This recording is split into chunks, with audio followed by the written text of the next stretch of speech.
America के संविधान से है, राष्ट्रपति को अपने पद से जब जबरदस्ती हटाया जाता है तो ये बहुत बदनामी का चीज है।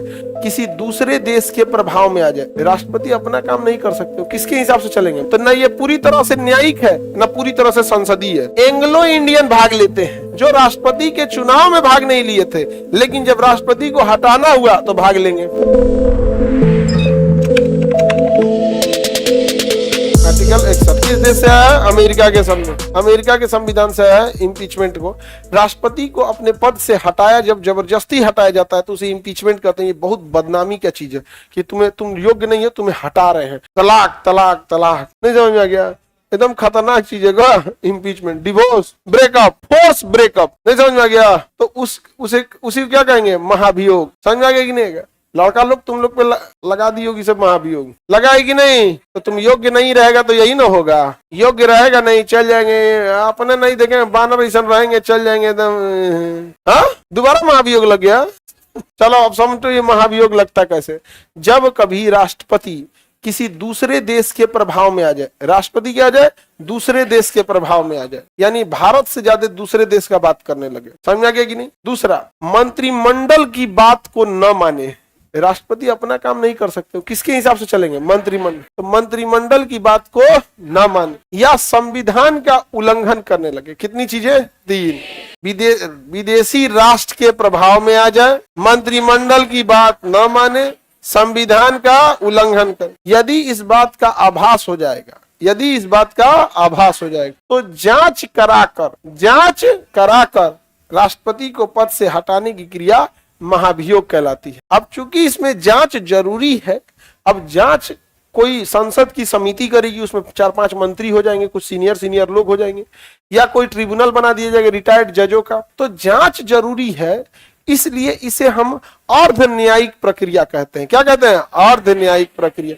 अच्छा, ऐसा होता है कि जांच में कह दिया गया नहीं इन्हें छोड़ सकते हैं। हर चीज डिपेंड करता है केवल जांच पर, तो हम कहते हैं न्यायिक प्रक्रिया है, जुडिशियल प्रोसेस है।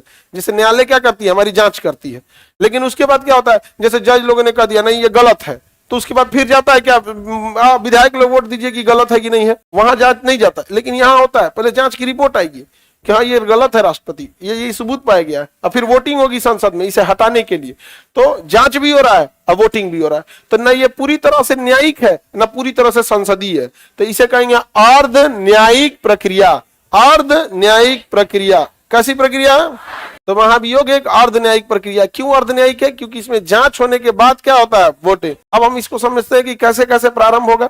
तो राष्ट्रपति पर जब भी महाभियोग लगना होगा तो 3 शर्तें बता दी। यदि वो विदेशी राष्ट्र के प्रभाव में आ जाए, मंत्रिमंडल की बात ना माने, संविधान का उल्लंघन कर, तो क्या लग जाएगा बाबू? महाभियोग। क्या लगेगा? महाभियोग लगेगा। महाभियोग जब भी लगेगा तो कहां लगेगा? संसद में। कहां लगेगा? संसद में महाभियोग लगेगा। और इस महाभियोग की प्रक्रिया में राज्यों की विधानसभा जो चुनाव में भाग ली थी वो भाग नहीं ली। विधान परिषद तो पहले ही भाग नहीं लिया था, विधानसभा तो इलेक्शन में लिया था, विधान परिषद भाग नहीं लिया। लेकिन जब महाभियोग लगेगा तो दोनों में से कोनो भाग नहीं लेगा। तो महाभियोग की प्रक्रिया में क्या राज्य की विधानसभा भाग लेगी?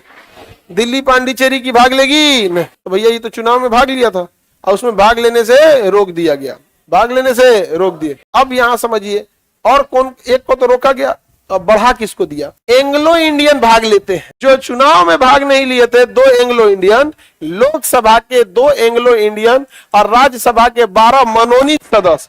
लोकसभा के 2 एंग्लो इंडियन और राज्यसभा के 12 मनोनीत सदस्य जो राष्ट्रपति के चुनाव में भाग नहीं लिए थे, लेकिन जब राष्ट्रपति को हटाना हुआ तो भाग लेंगे। अब तक किसी पे महाभियोग लगा नहीं है। महाभियोग किस देश से आया है? अमेरिका। आर्टिकल 61 पूर्ण न्यायिक या अर्ध न्यायिक?